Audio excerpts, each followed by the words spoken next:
मानसिक विमंदित बच्चों के लिए पूर्व विद्यालय में संज्ञानात्मक शिक्षा। नंबर 1, स्वयं के बारे में ज्ञान, जैसे नाम बताना, माता पिता का नाम, शरीर के बारे में ज्ञान होना तथा घर का पता आदि। नंबर 2, सामान्य वस्तुएं, खाने की चीजों के नाम, कपड़ों के नाम, खिलौनों के बारे में, पेड़ पौधों के बारे में, जानवरों आदि के बारे में, फल फूलों के बारे में ज्ञान देना तथा सप्ताह आदि के बारे में सिखाना। क्रियात्मक शब्द, जैसे आना जाना, खड़े होना, बैठना, कूदना तथा ताली बजाना आदि का ज्ञान देना। रंगों का प्रत्यय, आकार तथा आकृतियां, सुगंध तथा स्पर्शीय उदाहरण तथा समय का ज्ञान देना। तुलनात्मक, जैसे समान तथा असमान का ज्ञान देना। शैक्षणिक, संख्या, पढ़ना तथा लिखना आदि सिखाना। नंबर 2, प्राइमरी स्तर, वास्तविक आयु 6 से 9 वर्ष, मानसिक आयु 3 से 6 वर्ष। स्वयं रक्षा कौशल, कपड़े पहनना, कंघी करना, विभिन्न आयोजनों तथा ऋतुओं के लिए कपड़े तथा तैयार होना। स्वास्थ्य एवं सुरक्षा, जैसे साफ सफाई तथा व्यक्तिगत स्वास्थ्य पर ध्यान देना, अपने सामानों की स्वयं सुरक्षा करना। नंबर 2, संप्रेषण कुशलता, गृहयात्मक तथा अभिव्यक्तात्मक कौशल का ज्ञान देना। सामाजिक कौशल, जैसे शिष्टाचार का ज्ञान, जिम्मेदारी लेना, सार्वजनिक स्थान पर सही तरह से आचरण करना। नंबर 3, शैक्षणिक कौशल, जो बच्चे के वातावरणीय स्तर के अनुकूल हो तथा जो उसके जीवन के लिए उपयोगी हो वह सिखाएंगे। नंबर 3, सेकेंडरी माध्यमिक स्तर, वास्तविक आयु 10 से 13 वर्ष, मानसिक आयु 5.5 साल से 8 वर्ष। नंबर 1, स्वयं की रक्षा का कौशल, पहले वाले प्रशिक्षण को जो प्राथमिक स्तर पर दिया जा रहा था उसे जारी रखना है तथा कुछ घर के कामकाज भी सिखाने हैं। नंबर 2, संप्रेषण कौशल, शब्द भंडार बढ़ाया जाए, परिचित व्यक्तियों के साथ बातचीत करना, फोन पर बात करना सिखाना। नंबर 3, सामाजिक कौशल, सार्वजनिक संपत्ति का प्रयोग किस प्रकार किया जाए यह सिखाना। नंबर 4, शैक्षणिक कौशल, पहली वाली क्रियाओं जैसे पढ़ना लिखना, उसके साथ साथ अखबार पढ़ना तथा चिन्हित भाषा समझना, 100 तक गिनती करना, आधा, 1/3 आदि का प्रत्यय देना, समय दिखाना आदि सिखाना। नंबर 5, मोटर स्किल, गति संवेदना कौशल, खेल कूद की तथा शारीरिक क्रिया सिखाना। नंबर 4, प्री वोकेशनल स्तर, वास्तविक आयु 14 से 18 वर्ष, मानसिक आयु 7 से 11 वर्ष। साफ सफाई, धोना आदि तथा आदत संबंधी सीखन, जैसे समय का पाबंदन सिखाना, विश्वसनीय बनाना, उनके काम की देखरेख करने वाले को समझना सिखाना। मानसिक विमंदित बच्चों का चुनौतीपूर्ण आचरण तथा प्रबंधन, ऐसा आचरण जो उसको स्वयं को नुकसान पहुंचाए। नंबर 2, ऐसा आचरण जो दूसरों को नुकसान पहुंचाए। नंबर 3, ऐसा आचरण जो सीखने की क्रियाओं में बाधक हो। नंबर 4, ऐसा आचरण जो सामाजिक रूप से स्वीकृत नहीं है।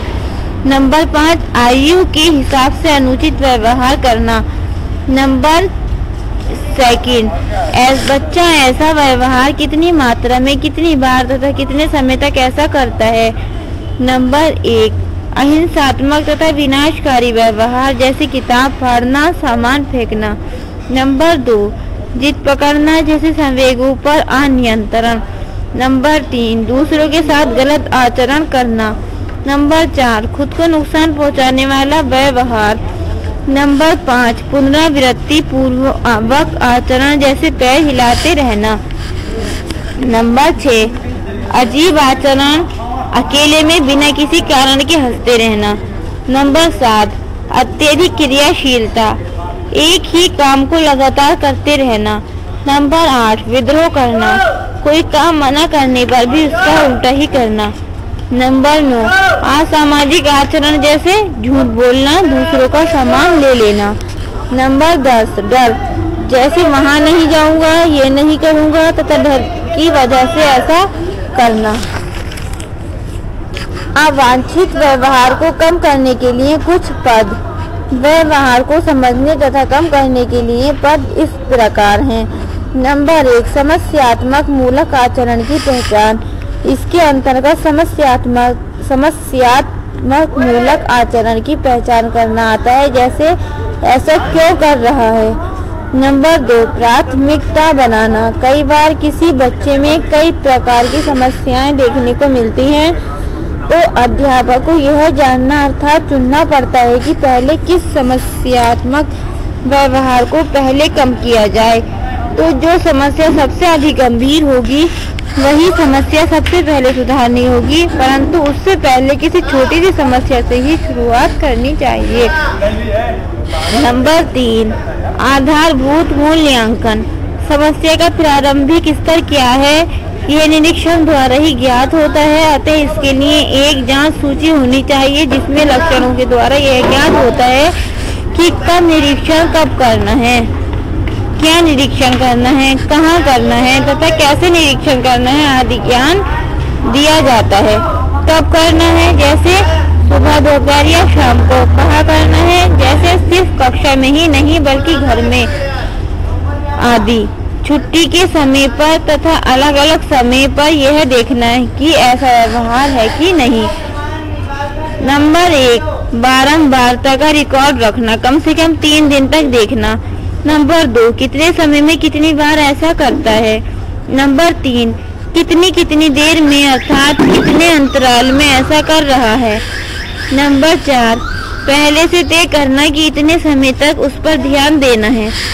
नंबर 4, क्रियात्मक विश्लेषण तथा आचरण का विश्लेषण। ऐसा क्या हुआ है अथवा हो रहा है कि वह बच्चा ऐसा व्यवहार कर रहा है। बी, बिहेवियर, कैसा व्यवहार करता है। सी, कॉन्सिक्वेंसेस, आचरण का क्या प्रभाव होता है, किस हद तक प्रभाव पड़ता है, जैसे कम प्रभाव पड़ता है या अधिक प्रभाव पड़ता है, यह जानना।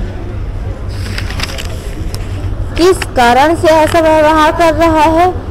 नंबर 1, उसे रुचिकर नहीं लगता। नंबर 2, कोई उसे परेशान कर रहा है। नंबर 3, बच्चा अधिक क्रियात्मक है। नंबर 4, सबका ध्यान एकत्रित करने के लिए। नंबर 5, दक्षता की कमी समझने के लिए। नंबर 6, स्वयं को उद्दीपित रखने के लिए। नंबर 7, किसी समस्या से दूर जाने के लिए। नंबर 5, आचरण को परिवर्तित करने के लिए कौन सा पुरस्कार देना, यह चुनना। जिसको जिस चीज की से आनंद मिलता है वह उसे पुरस्कार देना।